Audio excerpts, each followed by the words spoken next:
para que vaya ahí buscándolo. Romanos capítulo 2. Ponemos una pruebita para estar tranquilos. Romanos capítulo 2. Mientras tanto, antes de empezar, recordarles ahí que nosotros tenemos lo que es la asamblea del sábado a las 7, ¿verdad?, de la noche, virtual y presencial. Los que quieran evitarse lo virtual pueden venir acá vamos a estar transmitiendo. Está abierto desde las 6 de la tarde, estamos aquí, posiblemente antes, pero acomodando y haciendo algunas pruebas. Si hay alguien que no se anotó en el libro, que desea participar, porque sí sé que faltan miembros por anotarse, el libro está atrás, pueden anotarse, ¿verdad? Y podría participar de la asamblea, donde vamos a ver lo que es el plan de trabajo de este próximo año. Agradecer a Dios por lo logrado en este año, porque Dios el año pasado también nos ha bendecido bastante, hemos visto su gloria en muchas áreas.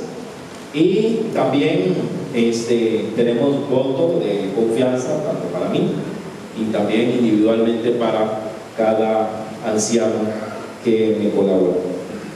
Así que no lo olviden, si no se ha anotado, puede pasar a la parte de atrás. Hermanos, continuamos con la temática que hemos estado estudiando. En el capítulo 1, yo no sé si los que estuvieron acá, ¿se acuerdan qué temas vimos en el capítulo 1? Dividí el capítulo 1 en dos partes. La primera parte, ¿de qué hablamos? Como la introducción. Lleva nuestro nombre, nuestro título, ¿verdad? La justicia de Dios o el Evangelio también. Vemos el tema del Evangelio de Jesucristo y cerramos con que es poder de Dios, sí, y la justicia de Dios es un tema paralelo ahí. En la segunda parte del capítulo 1 comenzamos a ver el justo juicio de Dios, pero ¿hacia qué personas? ¿Se acuerdan? ¿Qué tipo de personas? Esa fue la lección 2. ¿Cómo eran esas personas? Empieza con P la palabra. Ese era el principio, la primera. En la segunda hablamos sobre el juicio de Dios hacia los paganos, ¿verdad? Hacia los paganos. Y dos características vimos en el paganismo en aquella época: era la inmoralidad sexual y la idolatría. Y entonces él habló de que la escritura nos hablaba de que Dios se había revelado a estas personas por medio de ¿qué? ¿Cómo se les había revelado? De modo que no tenían excusa. A través de Jesucristo no, porque Jesucristo vino mucho después. ¿A través de qué? Palabra de Dios tampoco. La naturaleza, ¿verdad? A través de las cosas hechas, Dios se manifestó y todavía se sigue manifestando en lugares donde no ha llegado la palabra, a través de las cosas hechas, de modo que no tienen excusa. Así que ya vimos el paganismo, ¿verdad? Y él termina muy triste, termina ese capítulo diciendo, ¿verdad?, de que están bajo condenación. Dice que estas personas se encuentran bajo condenación, pero yo le estoy, como dicen los jóvenes, expoliando la idea de que aunque termina así, no va a terminar la historia así, porque Jesús es la respuesta para la condenación del hombre. Pero lo que quiere argumentar el apóstol Pablo es que las personas en su condición natural están condenadas. En su aspecto natural están en una condición de condenación. Vamos a Romanos capítulo 2 y leemos unos versículos nada más. Dice en la Reina Valera: por lo cual eres inexcusable, oh hombre, quien quiera que seas. Quien quiera que seas tú que juzgas, pues en lo que juzgas a otro, ¿qué haces? Te condenas a ti mismo, porque tú que juzgas haces lo mismo. Ok, seguimos con el problema del pecado, el título principal, pero acá ahora ya no va a ser la condenación del pagano, va a ser la condenación del moralista, de la persona que, entre comillas, ya lo maté, ahora sí, Vamos a ver si funciona, porque la mitad se fue. La persona moralista es la persona que generalmente se porta bien. Sí, sí funciona, hermano. Eso es bueno. Vamos a pegar como goma loca la otra parte. Entonces, vamos a estudiar acerca de la condenación del moralista, la persona que parece buena. Habíamos estudiado sobre la condenación del hombre pagano. Nos falta abarcar otras personas. ¿Cuáles? El moralista y el religioso. ¿Ok? El religioso en este caso va a representar el pueblo judío. Entonces hoy vamos a ver el moralista. El moralista tal vez no va a ninguna religión. El moralista en este caso no necesariamente es religioso. Puede ser que sí, puede ser que no. Y vamos a verlo un poco. Por ejemplo, en ese tiempo, a ver para aclarar esta parte, los moralistas de aquella época eran los judíos. Los judíos, por su ley, eran muy estrictos y juzgaban a los demás, pero en el mundo griego existían los estoicos. El estoicismo era un grupo, ¿verdad?, de pensadores, de personas que procuraba portarse bien y abstenerse de deseos de la carne, pero no eran creyentes. Abstenerse de un montón de cosas, pero no eran creyentes. Esa era parte de su religiosidad.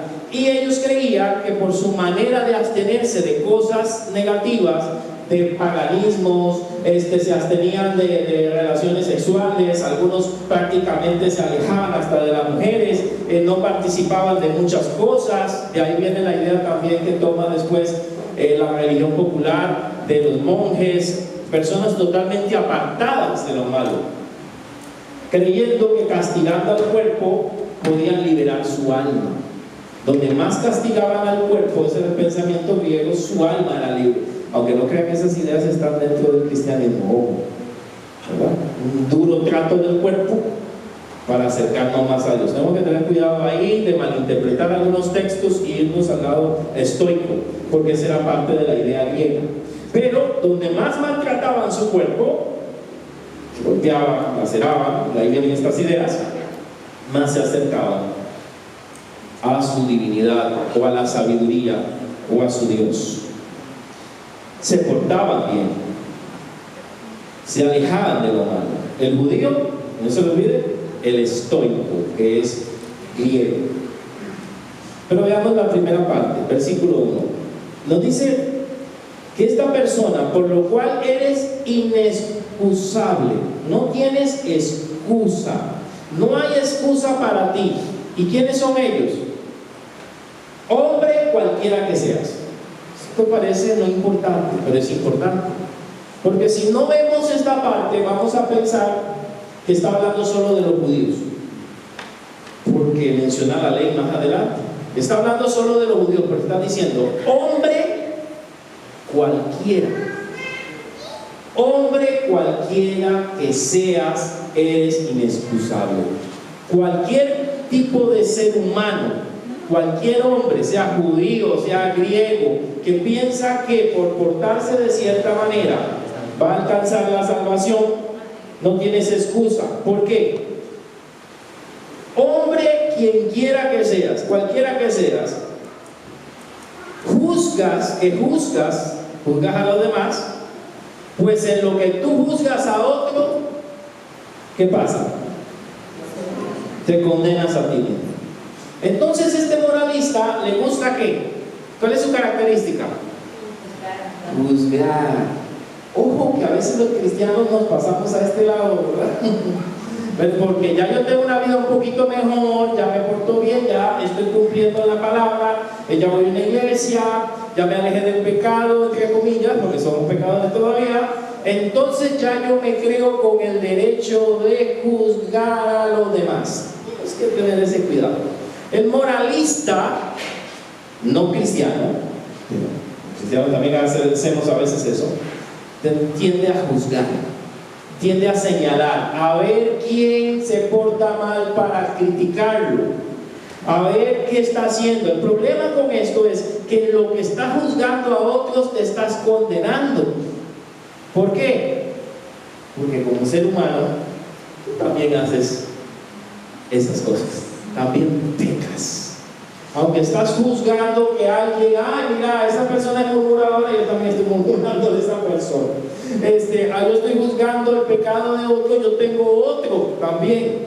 Entonces, esta persona que se cree superior, ojo que no estoy hablando de los cristianos, pero lo puedo aplicar a nosotros, que se cree superior por ser estoico, por ser judío, o por ser de algún movimiento donde cree que el apartarse de lo malo lo hace ser superior, también está bajo juicio de Dios, aunque aparentemente se porta bien, aparentemente tiene una fachada de religiosidad, tiene una fachada moral donde no hace ciertas cosas, pero como pecador hace otras.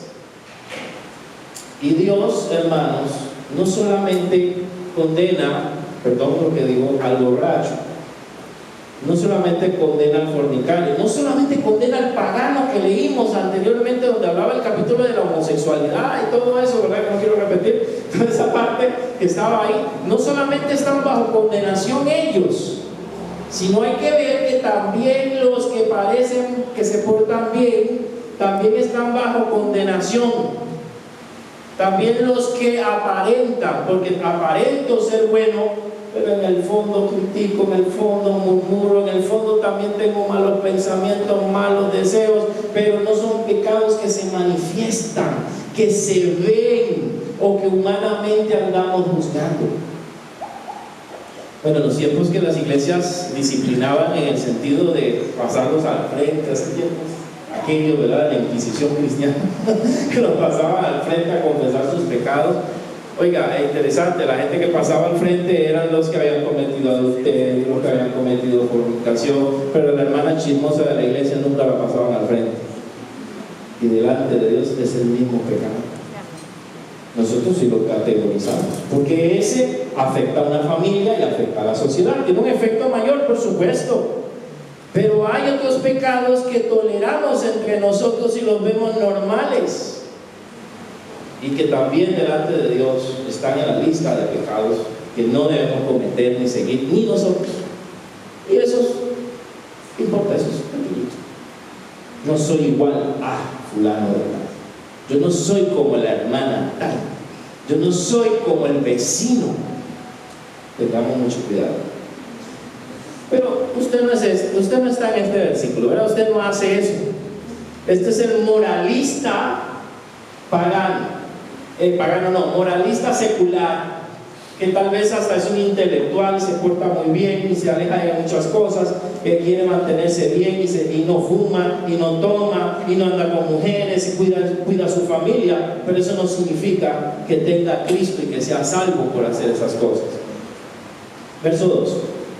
Mas sabemos que el juicio de Dios contra los que, vuelve la palabra, esa palabrita la vimos la semana pasada.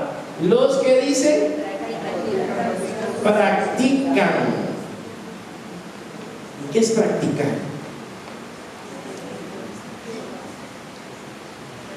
¿Qué es practicar, hermanos? Hacer algo muchas veces continuamente. Hacer algo con constancia, ¿verdad? Si usted practica un ejercicio, significa que lo hace con constancia.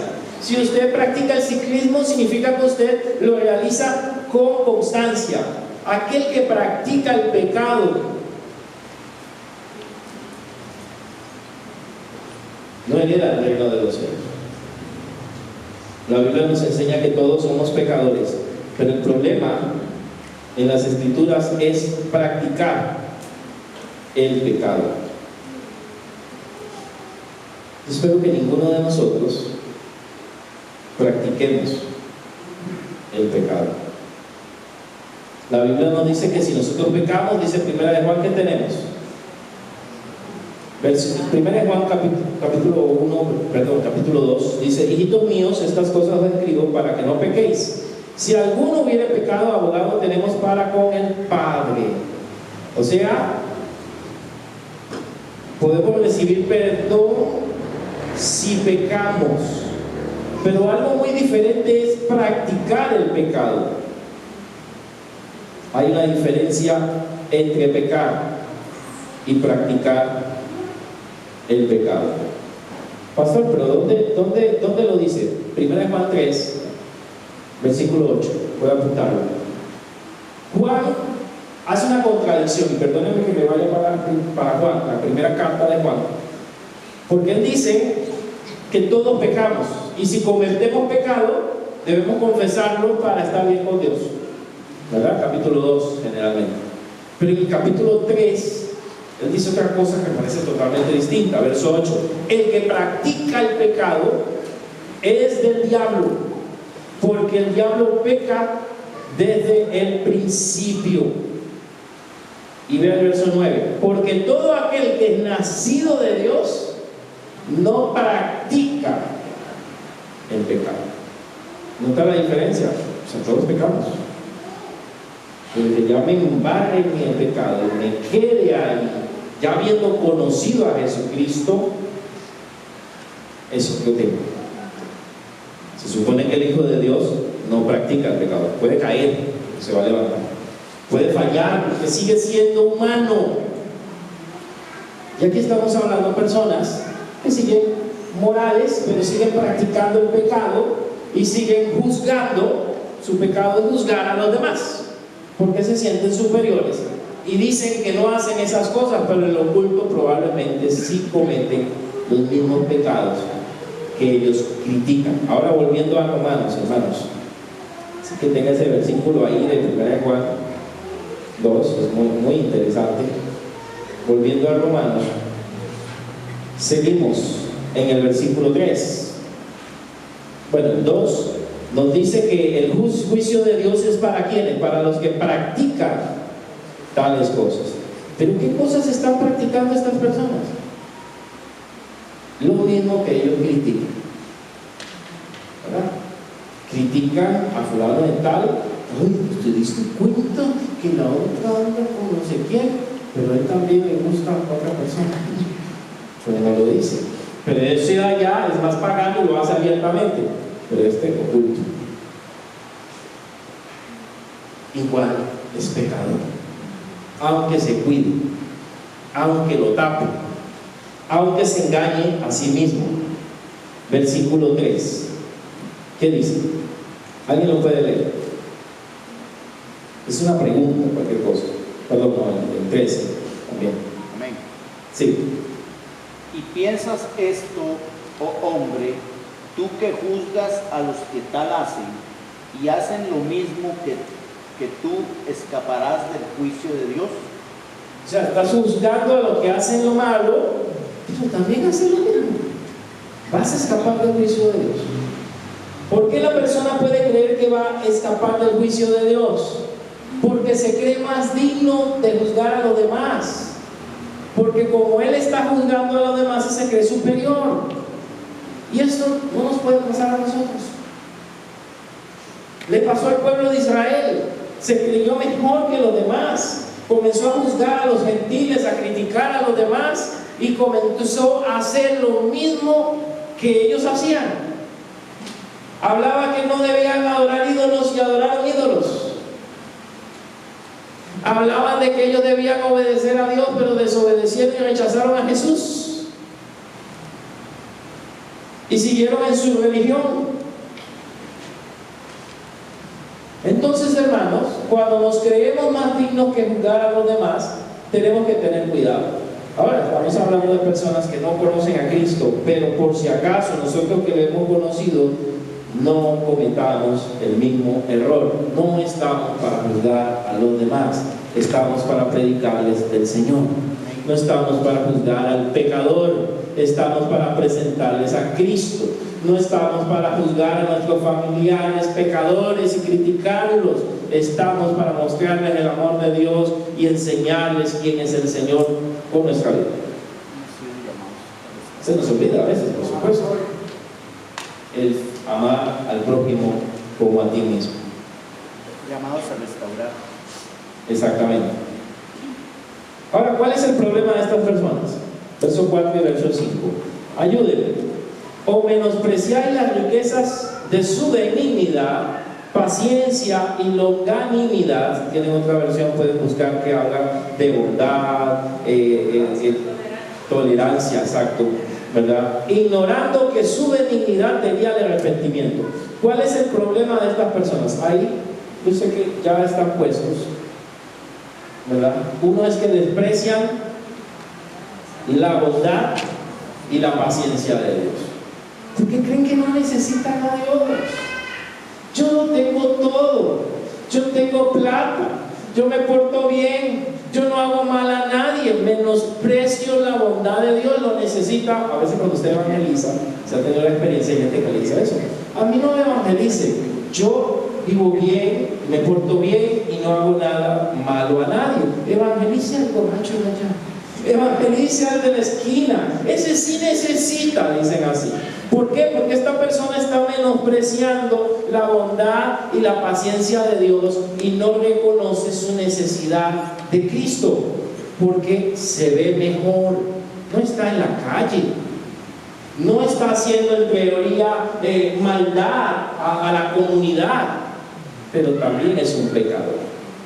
Y todos, como le hemos estado hablando, aunque tengan una posición social muy alta, aunque o tal vez muy baja, ¿verdad? Necesitamos a Cristo. Los ricos necesitan a Cristo, las personas profesionales necesitan a Cristo, las personas de clase media necesitan a Cristo y el pobre necesita a Cristo. Todos. No comencemos a hacer clases. Todos necesitamos del Señor. Así que dice que estas personas ignoran también. ¿Qué ignoran? La bondad de Dios. Esa bondad que está tratando de guiarlo ¿a dónde? ¿A dónde lo guía? Al arrepentimiento. Significa que Dios está impulsando a esta gente, les está hablando. Ahora vamos a ver cómo le habla a estas personas. Vimos que a los paganos les habla a través de la naturaleza, pero el moralista también tiene su forma de hablarle también. Vea, está impulsándolos al arrepentimiento. No crea que Dios solo trabaja dentro de nuestras cuatro paredes de la iglesia. Hay personas que no vienen a la iglesia y tal vez Dios les está hablando, está tratando con ellas, está tocando su corazón, está impulsándola. Tal vez que están teniendo el deseo de ir a algún lugar a buscar de Dios o a estudiar la palabra. Dios también trabaja. Muchos de ustedes que están acá, probablemente cuando llegaron aquí o a la iglesia que llegaron, ya Dios había trabajado meses o años atrás en su vida, poniendo un deseo, un sentir, ¿verdad? Cuando en mi familia nosotros buscamos del Señor, aunque Él fue el que nos buscó, ¿verdad? Yo recuerdo después que ya nos habían evangelizado años atrás, pero no hacíamos caso. Ya venía una inquietud de mi mamá de buscar las escrituras, de aprender la Biblia años atrás. Pero el Espíritu Santo trabaja. Dice que Él convence a las personas de justicia, de juicio. Él convence el corazón de las personas. Él trabaja en ellas, aunque no vengan a una iglesia. Por eso debemos seguir orando por las almas, orando por las personas, para que Dios rompa esas cadenas, para cuando lleguemos tengan el corazón abierto, o cuando decidan entrar por estas puertas Dios pueda tocarles. Así que dice, esa bondad te guía al arrepentimiento, según el versículo, la segunda parte del versículo 4. Ignorando que su bondad te guía al arrepentimiento. El otro problema es, ¿cuál es el otro problema de esta persona? ¿Cuál? La terquedad y la dureza del corazón. Yo lo he comentado otras veces y tal vez porque me gusta mucho el grupo, ¿verdad? Pero cuando el grupo que era hace muchos años de Luis Miguel, la banda que él tocaba, se convierte, él es el único que no se convierte, y él expresa: ¿por qué no me convierto? Yo no necesito nada, yo no necesito a Dios, lo tengo todo. Tengo dinero, tengo fama, tengo mujeres, lo que yo necesite lo tengo. Así le dijo a sus amigos que se convirtieron en el grupo Torre Fuerte. Ya están bien viejitos, pero ese grupo en ese tiempo, la década de los 80, si no me equivoco. Terquedad, dureza, se vuelven duros, y más si siente que no hacen mal a nadie, se engañan. Yo no soy igual a, no necesito de Dios, no ocupo del Señor. Ignoran que el Señor los está tratando de llevar al arrepentimiento. Así que la terquedad de su corazón no arrepentido, según el versículo 5, acumula ¿qué? ¿Qué va acumulando? Ira para el día del juicio. Yo no sé si a usted le pasa, ¿verdad? Que cuando los que tienen hijos pequeños todavía hacen algo y usted dice, va una, y van contando, va dos, vea que van dos, van tres, yo no sé qué pasa en la tercera, pero ahí van contando, algunos se la van llevando, ¿verdad? Otros se lo hacen con los cónyuges, pero vea que va una, vea, van dos. Está lleno el librito. Te pasaste las tres. Acumula puntos para la ira de Dios. Acciones. Acumula puntos, ¿verdad? Y cuando ya está la cosa se pone fea. Es lo que está queriendo decir. Están acumulando puntos para canjearlos. Están acumulando, pero para la ira. Cada vez que rechazan a Jesús, están acumulando a las personas puntos. No se sienta mal cuando usted habla a alguien de Cristo y le rechaza. Más bien pensemos lo que está haciendo esta persona sin saber. Rechazando y acumulando puntos para la ira del juicio final. Dice, para la ira, para el día de la ira y de la revelación del justo juicio de Dios. Pero aquí nos habla un poquito, yo sé que estos temas casi no se hablan, ¿verdad? Habla del amor, la misericordia, pero es bueno leerlo. El verso 6, el versículo 10, igual como lo vimos en Apocalipsis, nos habla del día del juicio. De una manera muy pequeña, no como Apocalipsis, pero nos habla del día del juicio. ¿Qué pasará en el día del juicio? Según el versículo 6, ¿qué pasa? ¿Qué me dice? ¿Qué hace Dios? Va a pagar a cada uno, a cada persona, conforme a lo que hicieron. ¿Se acuerdan del libro de la vida y del libro de las obras que se abre y son juzgados los muertos por lo que dicen los libros, por sus acciones? A eso se refiere. Van a ser juzgados cada uno conforme a lo que han hecho, según el versículo 6. Y lo resume así en dos tipos de grupos. El 7, vida eterna a los que perseverando en bien o en hacer el bien, o al revés, buscan gloria y honra e inmortalidad. O sea, vida eterna a aquellos que perseveran en hacer lo bueno. Pero no estamos hablando de que la salvación no es por obras. Recuerda el pasaje que le he mencionado en muchas ocasiones. Somos salvos por la gracia de Dios, pero somos creados para buenas obras. Efesios 2, 8, 9 al 10. 8, 9 y 10, para que tengamos la idea más completa. Yo soy salvo por la gracia de Dios, pero Dios me salvó para buenas obras. Entonces las dos cosas son importantes. Tal vez la invertimos, pero las dos cosas son importantes. Entonces cuando yo tengo a Cristo, persevero en hacer lo bueno. Es un resultado. Es un resultado de tener a Cristo. Y el resultado de los otros en el verso 8, pero ira, ¿y qué? Y enojo, ¿a quiénes? A los que son ¿qué? Contenciosos. Son peleones, hermano. Yo sé que aquí no hay peleones ni contenciosos. Todos son muy vivos. A los contenciosos. Por supuesto estamos hablando de gente que no tiene a Cristo, a nosotros no. Y no obedecen, ¿qué cosa? La verdad. Es probablemente que él se esté refiriendo a filósofos, a personas que contendían con el conocimiento, pero como los estoicos vivían una vida entre comillas recta y rechazan la verdad por ese conocimiento que ellos tienen.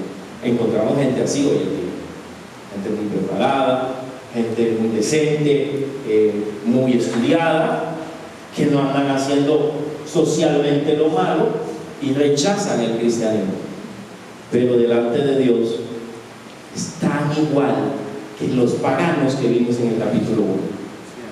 Están igual, solo que estos se portan bien, entre comillas.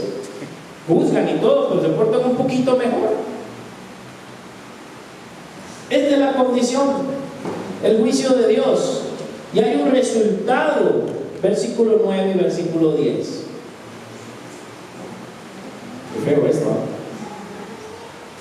Tribulación y angustia sobre todo ser humano que hace lo malo.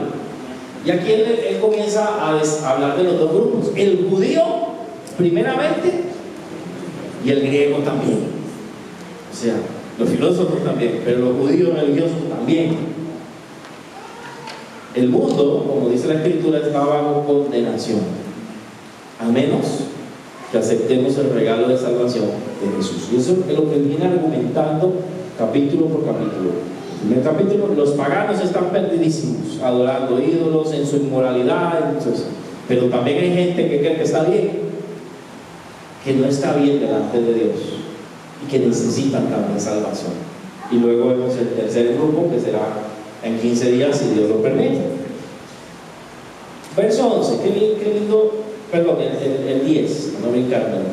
El otro grupo es gloria, honra y paz a todo el que hace lo bueno, al judío primeramente y también al griego. Vean que también hay juicio para el judío y el griego, y hay juicio también bendición para el judío y el griego. ¿Qué es lo que quiere decir el judío y griego? Está simplificando la humanidad de aquel tiempo. El pueblo judío y los griegos son los gentiles en aquel momento, los de habla griega, que era el lenguaje oficial en ese momento. Y él cierra esta idea con el verso 11. ¿Quién lo lee? Amén. Porque no hay acepción de personas para con Dios. No hay acepción de personas. No hay favoritismo para Dios.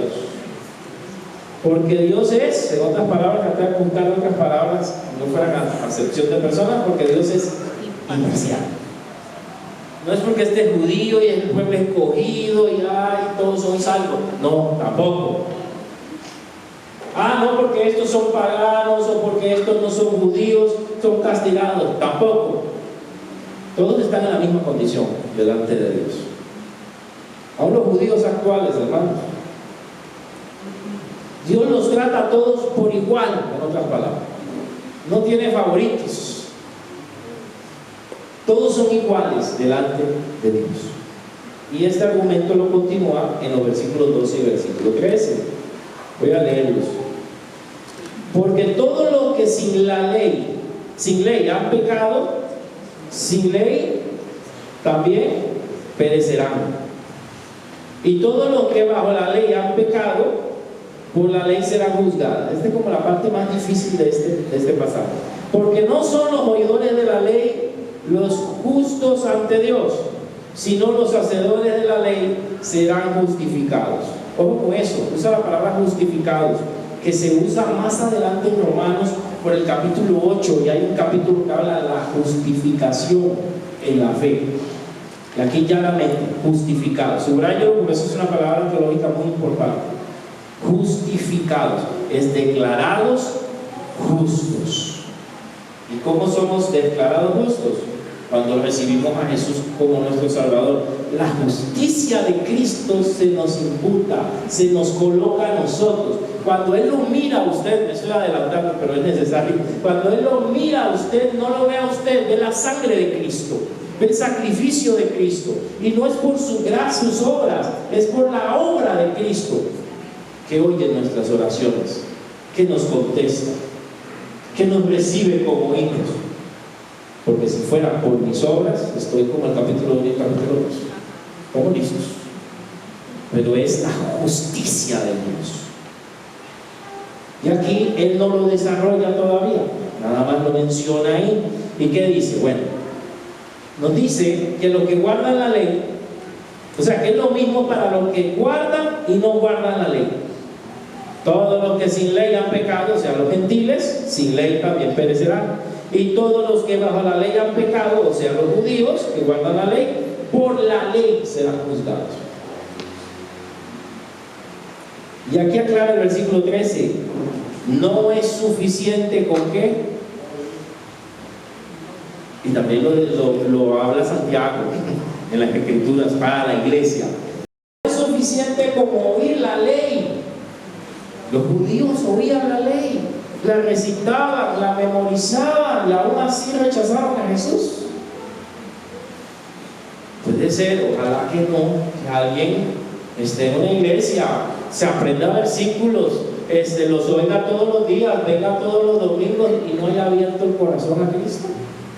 Puede pasar, porque no es por oír nada más, no es por escuchar la ley. Aquí está hablando del judío, por supuesto.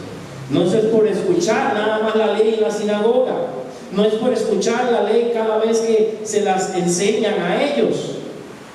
Verso 14, es por cumplirla. Por cumplirla. Y aquí me adelantó el sermón del monte. Jesús dijo: yo no he venido a quitar la ley, sino para hacerla cumplir. En Cristo se cumple la ley del Antiguo Testamento. Así que no es todo el montón de leyes que había en el Antiguo Testamento, porque las leyes del Antiguo Testamento apuntaban a Jesucristo. Y ellos al final, aunque se sabían todo, rechazaron a Jesucristo. Rechazaron la ley, en un sentido. Porque Jesús es el cumplimiento de toda la ley. Aquí viene algo muy interesante. Bueno, todo es interesante. Nos dice que Dios trata a todos por iguales, ¿verdad? Verso 12, verso 13, perdón, ahí debería ser 14, arriba, y 15, ¿verdad? 14 y 15, perdón, revise. La magia de la tecnología lo cambió. ¿Qué nos dice? El 14 dice lo siguiente, ya casi terminamos: porque cuando los gentiles no tienen ley, hacen por lo que naturaleza, lo que es de la ley, estos, aunque no tengan ley, son ley para sí mismos. Enredadísimo, ¿verdad? Los griegos no tenían los 10 mandamientos. Los griegos no tenían el Antiguo Testamento, ¿verdad? Pero cuando ellos hacían algo bueno que está en la ley, era como si lo hubieran cumplido. Es lo que quiere decir. Cuando alguien ayudaba al prójimo, aunque no conocía el versículo de ayudar al prójimo y no era judío, estaba haciendo algo bueno. Es lo que quiere decir. Que hay personas que, aunque no conocen de la palabra, a veces cumplen porciones de la palabra. ¿Se acuerda la historia del buen samaritano? El buen samaritano no era judío. El buen samaritano adoraba, si buscan qué hacían los samaritanos, tenían otros dioses. No iban a Jerusalén a adorar. O sea, un mal ejemplo, pero Jesús lo utilizó de ejemplo. Pero ¿quién ayudó al judío en el camino? El buen samaritano. El sacerdote pasó, no hizo nada. El levita pasó y no hizo nada. Pero cuando alguien que no sabe la ley hace algo correcto que está en la ley, se le toma como algo positivo. O sea, volvemos a decir, hay personas que aunque no pasan en la iglesia y no conocen de la palabra, pueden hacer cosas buenas y cosas agradables y que están en las Escrituras sin conocerlo ni venir a la iglesia. Y no estoy diciendo que no deban venir, estoy diciendo que pueden hacer cosas buenas. Ahora, presta atención, si se está durmiendo, la parte del 15 y el 16 es interesante o muy importante. Dice el 15a, por ejemplo, mostrando la obra escrita, ¿a dónde? En la ley. ¿A dónde está escrita? En el corazón. A este que no es judío, pero está haciendo cosas que le dicta el corazón y son buenas. ¿Dónde tiene la ley? En el corazón. Escrita en sus corazones, dando testimonio que, ojo con eso, subraya conciencia, Si ustedes lo que rayan la Biblia, raya conciencia. Su conciencia. Aquí va a ser importante. Aquí es la segunda forma como Dios se revela al ser humano. Si no lo conocía, la revelación de la naturaleza que vimos en el capítulo 1. Y esta es la otra forma. ¿Cuál sería? La revelación de la conciencia. Todo ser humano tiene conciencia. Y cuando hace algo malo, aunque no se sepa la Biblia, su conciencia le habla. Porque Dios la dejó allí para guiar como una brújula al ser humano. La conciencia le dice: estás mal, siéntete mal, porque hiciste mal, no honraste a tu padre, no hiciste esto, no hiciste lo otro, mató a alguien y alguien se siente malísimo, aunque él fuera muy malo, por su conciencia. Ahora, hay gente que cauteriza la conciencia, la calla, saben cómo controlarla. Pero las personas normales, la conciencia les remuerde cuando hacen algo malo. Dios utiliza la conciencia para hablarles al ser humano que no tiene el Espíritu Santo, que no conoce de Cristo, pero le toca la conciencia. Y esa conciencia le da testimonio, pero hace dos cosas, positiva o mala. ¿Cuál es? La parte final del versículo. Dos cosas, hay dos verbos ahí. Los acusa. Los acusa. Y esa parte que lo acusa, si no se maneja bien, la persona puede hacer cosas malas por sentirse acusado. O sea, esta revelación no es perfecta, solamente toca el corazón. Estás mal. Pero si alguien no lo controla, puede hasta suicidarse. Dice: hice mal, no soy digno, esto, y irse a un mal propósito. Judas, por ejemplo, Judas se sintió mal, la conciencia lo remordió, pero no lo llevó al arrepentimiento, lo llevó al suicidio, a la muerte. Dice que lo puede acusar, o ¿qué puede hacer la conciencia? Defenderte. Estás haciendo bien, qué bueno, like para ti, qué bueno que hiciste eso. Oh, palote negativo, ¿verdad? Qué malo lo que estás haciendo. Vea que Dios no dejó al ser humano sin testimonio. Así que cuando usted se pregunta: ¿cómo hacen los indígenas en tal lugar que no conocen a Dios? ¿Cómo hace Dios para hablarle? Él se encarga de hablarles de alguna manera sobrenatural o en sus conciencias, por la naturaleza. Pero les habla. No los deja sin testimonio, no los deja sin palabra, aunque no tengan la Biblia. Pero por supuesto, hermano, esa revelación no es suficiente. Son revelaciones incompletas. Esa revelación lo pudo haber llevado a usted, cualquiera de las dos, a estar aquí hoy. Lo empujó, ayudó, pero tuvo que conocer a Cristo, que es el cierre. Eso ayuda, la naturaleza ayuda, la conciencia ayuda, pero no es completo ni perfecto. Ni nadie se salva por eso. Más bien te puede juzgar tener ese conocimiento de lo bueno y de lo malo dentro de ti. Así que el moralista tiene conciencia. ¿Y sabe usted? Falta tiempo. Entonces, ¿y sabe usted, por ejemplo, los filósofos? Creo yo que por esa revelación de la conciencia llegaron a unos puntos muy altos. Por ejemplo, rechazaron el paganismo, muchos de ellos. No aceptamos el paganismo, no creemos en esos dioses que tienen relaciones con seres humanos, no creemos en esos dioses, ¿verdad? Tiene que haber algo más grande, la sabiduría infinita, la cual llamaban el logos, hasta ahí se quedaron. Tiene que haber algo más grande que eso que proponen los paganos. Ellos tenían una idea. ¿Quién les iluminaba esa idea? ¿Quién los llevaba a eso? La revelación de sus conciencias iluminaba su mente. Pero perfectos eran. No, condenaban eso, pero también lo hacían. también tenían novios. Ellos, la mayoría de los filósofos también condenaban el homosexualismo, pero lo practicaban también. Y aquí es lo que está hablando el apóstol. Le está diciendo: ustedes condenan muchas cosas porque se creen muy inteligentes, pero por debajo también lo hacen. Y sus conciencias los van a condenar en el día del juicio.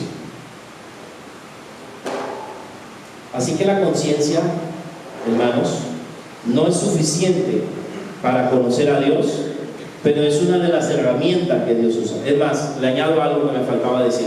En mi opinión, o algunos estudiosos que cuando usted acepta a Jesús, ese espacio del alma, ese espacio de la conciencia, viene el Espíritu Santo y la fortalece. Y es ahí cuando ya usted dice: sentí que Dios me habló, que esto que hice me sentí mal. O eso es el Espíritu Santo que toca, ahora vive en la conciencia, le da vida a la conciencia. Que antes tal vez ahí me dio una vocecita, pero no tan fuerte. Ahora es más fuerte, porque Él viene a vivir dentro de nosotros y le da esa fuerza a la conciencia. Se une a la conciencia, habla a través de ella, nos redarguye el Espíritu Santo, nos corrige cuando estamos haciendo algo malo. Trabaja en la conciencia, una conciencia nueva, más perfeccionada. La última parte del versículo 16 dice: en el día en que Dios juzgará por Jesucristo, ¿qué cosa va a juzgar? Todos los secretos guardados, hermano. Todos los secretos familiares ahí escondidos y tapados saldrán a la luz. No habrá nada oculto en su presencia. Va a juzgar los secretos de los hombres.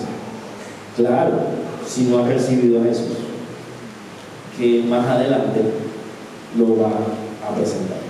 Concluyo, hermano.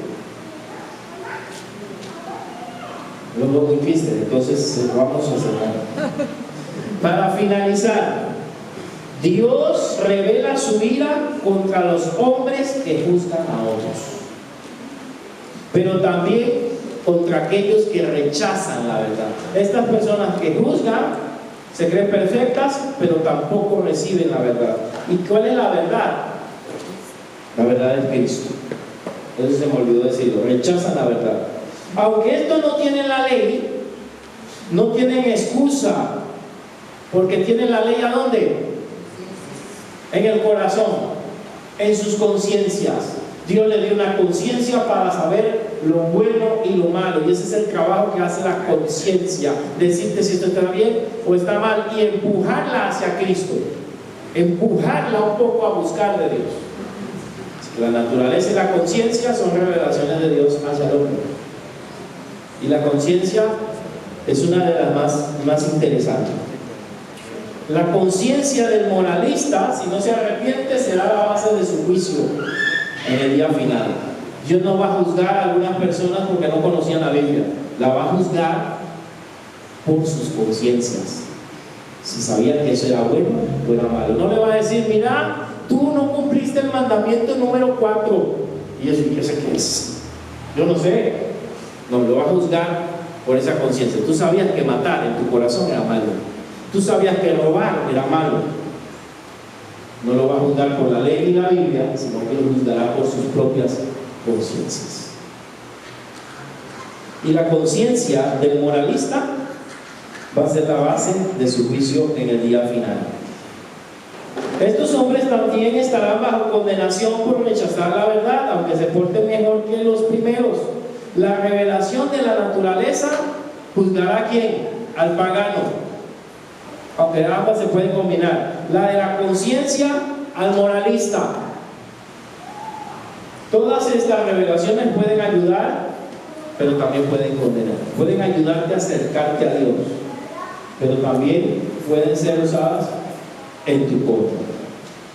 No son suficientes, quiero que usted se lleve eso, no son suficientes para salvar. La revelación perfecta es Jesucristo. Él es suficiente para salvarnos. Estas ayudan, preparan el camino del corazón, pero no pueden salvar. Solo Jesucristo. Y algo para que apliquemos antes de irnos. ¿Alguna vez te has creído superior a otros por no cometer ciertos pecados? Dígalo a Dios. Mejor que la vecina, mejor que fulano de tal. Eso es confesar, saber qué hay en nuestro corazón. ¿Alguna vez te has sentido superior a otro hermano dentro de la iglesia? Yo no soy como este, o yo no soy como aquel. El texto también nos invita que nosotros no imitemos eso, porque el moralista y el religioso hacen eso, y nosotros somos creyentes, no deberíamos hacer eso, pero a veces lo hacemos. ¿Te ha señalado alguna vez tu conciencia? En este caso el Espíritu Santo, o la callas. Está ahí la conciencia, tipo de dibujos, ¿verdad? Animados, ahí hablándote, y tú, claro que lo voy a hacer, silencio, eso está malo, ¿no? Sí, yo lo quiero hacer. Acalla tu conciencia, deja que el Espíritu Santo hable a tu conciencia y te lleve al arrepentimiento, o no, o lo acallas, lo contristas, no le haces caso. Él te dice que eso es malo, pero tú no lo obedeces. Él te dice que eso es pecado, pero tú dices, eso debe ser cosas mías. Él habla al corazón, Él habla a través de tu conciencia. ¿La callas o la dejas guiarte?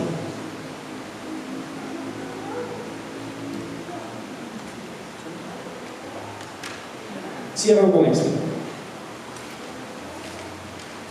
Sí, sentó los papeles, ¿verdad? No, pero yo sí voy a hacerlo.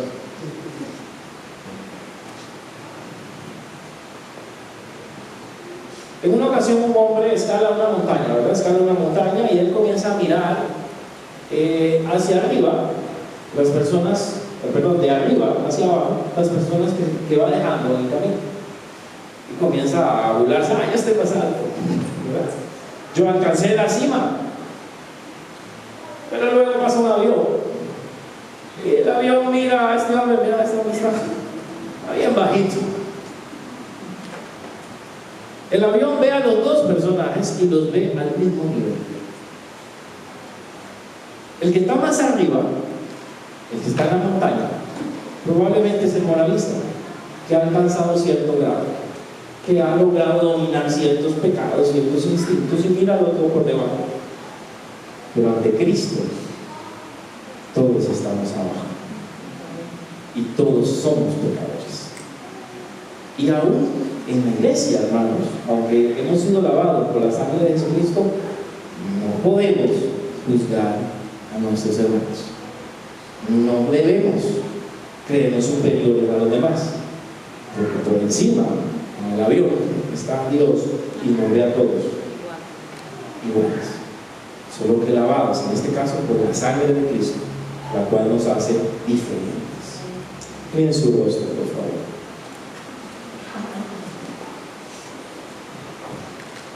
¿Cuántas veces hemos acallado la voz del Espíritu Santo en nosotros? También, como el moralista acalla la voz de su conciencia.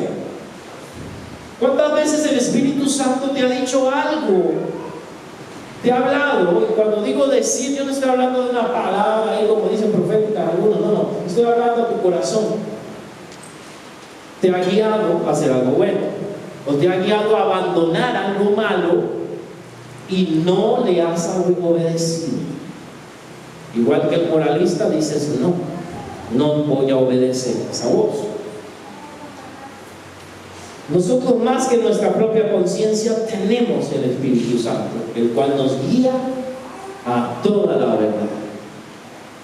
La conciencia es lo que puede ligar al hombre, lo que puede tocar al hombre, su espíritu. El Espíritu Santo nos ha llamado a nosotros, seamos obedientes. ¿Cómo se aplica a nosotros? Hay personas afuera, hermanos, que no tienen a Cristo. Hay personas afuera que necesitan que tú le hables, aunque se vea que están bien. Hay personas afuera que necesitan de Dios, aunque usted crea que no lo necesita. aunque parezca que se ven bien y se portan bien y tienen una familia muy bonita y se ven alegres, no sabemos lo que hay en el fondo del corazón, solo Dios. Háblale de Dios igualmente y verás cuántos de ellos tienen ese vacío también. No juzgues a otros, no juzguemos a los demás, porque también nosotros no somos perfectos. Y permitamos, ahora no que la conciencia nos guíe, que el Espíritu Santo dirija nuestros corazones y nos enseñe su voluntad. ¿Qué tal si te pones de pie y cerramos esto? Si puedes tomar la mano de la persona que está a tu lado con respeto. Padre, yo quiero pedirte por esta congregación que hoy llegó acá, y estoy seguro que deseosos de aprender, pero espero más que aprender, que lleven esta palabra en su corazón y que juntos podamos dejarnos guiar por el Espíritu Santo, que juntos podamos obedecer tu voz y podamos abandonar lo malo. Padre, oramos por aquellos que están perdidos, tal vez en cosas muy feas, pero oramos también por aquellos que aparentemente se ven bien, para que abran sus corazones. Aquellos amigos nuestros, aquellos familiares nuestros que viven bien y que parecen que están felices, pero que también necesitan a Cristo, porque si no están bajo condenación. Oramos para que en el nombre de Jesús ellos te conozcan, Señor, y ayúdanos a nosotros a vernos todos iguales delante de ti, porque todos somos tus hijos, hemos sido lavados por tu sangre, y tal vez algunos han avanzado mucho, pero otros necesitan la ayuda. Bendigo esta congregación a mis hermanos, que lleven su palabra, tu palabra en sus corazones, y que lo guarden con bien, Señor, y que nos ayudes, Señor, a seguir estudiando tu palabra y aprender de ella. Bendíceles y bendice también nuestra actividad de fin de año, de fin de semana, perdón. Bendice, Señor, la asamblea, bendice el servicio del domingo, desde ya. Que tu Espíritu Santo se pueda mover en nuestros corazones y tú te puedas glorificar. En el nombre de Jesús. Amén.